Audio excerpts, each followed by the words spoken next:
Hello, teacher. My name is Yoman Chai. I want to tell you what I usually do on weekend. On Saturdays, I get up 16:30 in the morning. I use a shower and I have breakfast with my family. Then I go to my internship afternoon. In the afternoon, I do my homework, and in the evening, I play soccer with my friends.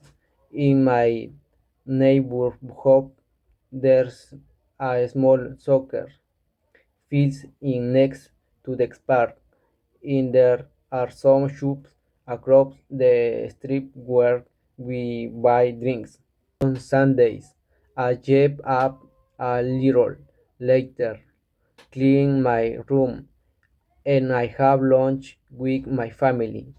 In the afternoon, I go out with my friends or spend time with my parents.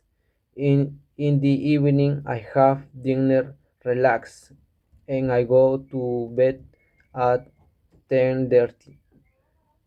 So I am dirty for Monday. That's my weekend routine. Thanks for listening. Thank you.